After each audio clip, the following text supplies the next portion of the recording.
రైతులందరినీ ఉద్దేశించి నేను మాట్లాడాలనుకుంటున్నా. 2014లో రాష్ట్ర విభజన జరిగినప్పుడు కట్టుబట్టలతో మెడబట్టి మనం బయటికి గెంటేశారు. రాజధాని ఎక్కడ ఉండాలో కూడా చెప్పని పరిస్థితి. ఆనాడు చంద్రబాబు నాయుడు గారు ఆంధ్రులందరినీ ఒప్పించి ఒకే రాష్ట్రం ఒకే రాజధాని కానీ అభివృద్ధి వికేంద్రీకరణ నినాదం తీసుకున్నాం. దాంట్లో భాగంగా అనంతపూర్కి కియా మోటార్స్ని తీసుకొచ్చాం. ఆనాడే అనంతపూర్ జిల్లాకి జాకీ లాంటి పరిశ్రమలు తీసుకొచ్చాం. ఏకంగా అనంతపూర్ కర్నూలు జిల్లాని రెన్యూవబుల్ ఎనర్జీ హబ్గా తీర్చిదిద్దాల లక్ష్యంతో అడుగులు వేసాం, పునాదులు వేసాం. కానీ ఒక్క అవకాశం అన్న మాట ఎన్ని గడిచిన 5 సంవత్సరాలు రాష్ట్రం దారి తప్పింది. దానివల్ల తీవ్రంగా నష్టపోయింది ఆంధ్ర యువకులు. ఎక్కడ ఉద్యోగాలు ఉపాధి లేని పరిస్థితి.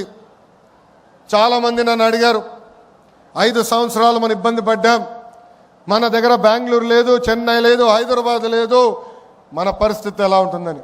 ఆనాడే వాళ్ళందరూ చెప్పా, మన దగ్గర ఒక బ్రాండ్ ఉంది, ఆ బ్రాండే గౌరవ ముఖ్యమంత్రి చంద్రబాబు నాయుడు గారు.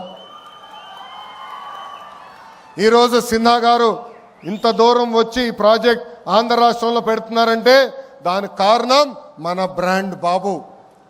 ఈరోజు పెద్ద ఎత్తున టీసీఎస్ ఉత్తరాంధ్రలో పెట్టుబడులు పెడుతున్నారంటే దానికి కారణం ఒక బ్రాండ్, అది బాబు గారు. ఇట్లా పెద్ద ఎత్తున పెట్టుబడులు తీసుకొస్తున్నాం. గౌరవ మంత్రి గారు ఇప్పుడే చెప్పినట్లు బాబు సూపర్ 6లో తొలి హామీ 20 లక్షల ఉద్యోగాలు కల్పిస్తామని. దాంట్లో భాగంగా ఈ ప్రాజెక్ట్ మన ప్రాంతాన్ని తీసుకొచ్చాం. వెనుకబడిన రాయలసీమ జిల్లాకి ఈరోజు తీసుకొస్తాం జరుగుతుంది. ఇక్కడున్న రైతులందరినీ నేను మనస్ఫూర్తిగా అభినందిస్తున్నా.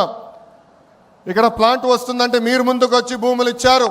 తద్వారా కనీసం 10,000 మందికి స్థానిక యువకులకి ఉద్యోగాలు ఉపాధి కల్పించే బాధ్యత తెలుగుదేశం పార్టీ తీసుకుంటుంది. గౌరవ ముఖ్యమంత్రి గారు ఒక టార్గెట్ పెడితే మేము అందరం సీరియస్గా తీసుకుంటాం. 78 గిగావాట్లు ఏకంగా ఆంధ్ర రాష్ట్రానికి తీసుకురావాలని చెప్పారు. విద్యాశాఖ మంత్రిగా నేను అధికారులకు ఆదేశాలు జారీ చేశాను.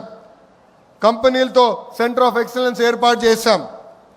వాళ్ళకు కావాల్సిన దానికి మన యువకులను తీసుకుని ట్రైనింగ్ అందజేసి ఏకంగా వాళ్ళ కంపెనీలోనే ఉద్యోగాలు ఉపాధి కల్పించే బాధ్యత మేము తీసుకుంటాం.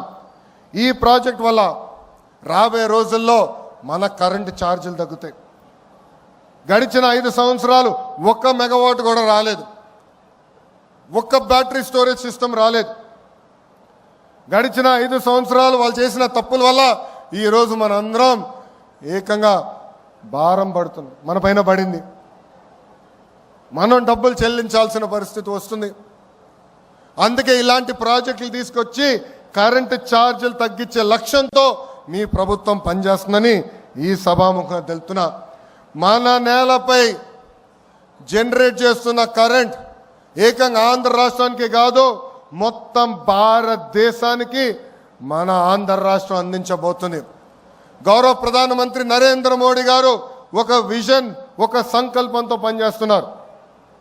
మనం చూసాం, ఉగ్రవాదులు మన భూభాగంలోకి వచ్చి అమాయకులను చంపారు.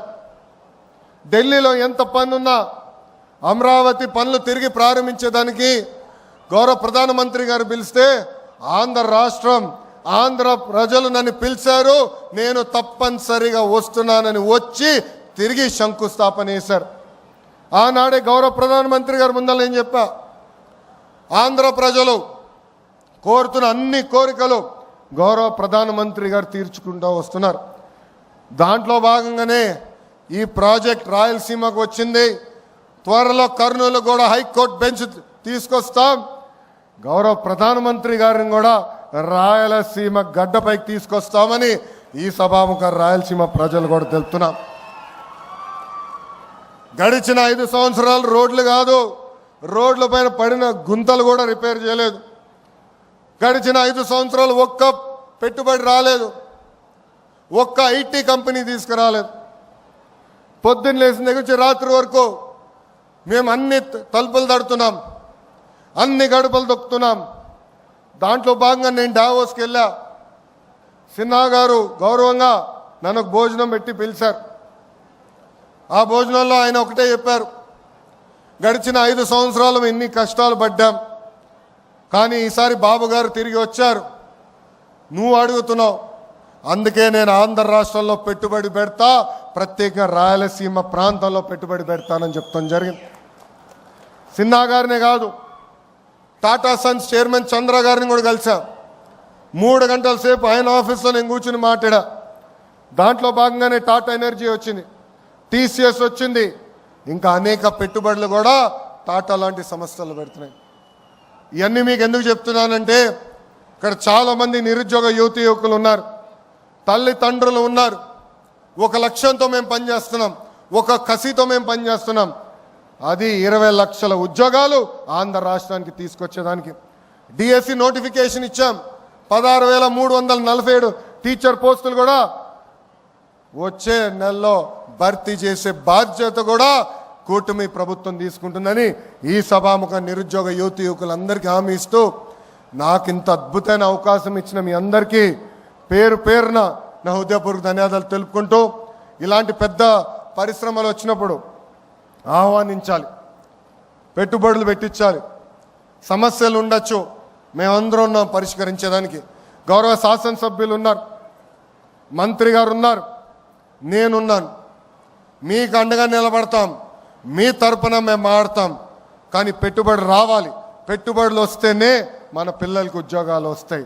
దయచేసి ఇది అందరూ గుర్తుపెట్టుకోవాలని ఈ సభాముఖం మీ అందరు తెలుపుకుంటూ మీ అందరి దగ్గర నుంచి సెలవు తీసుకుంటున్నా.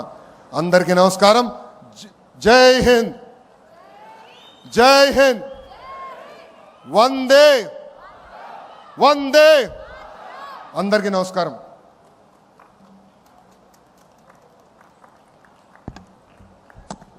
Thank you very much, sir.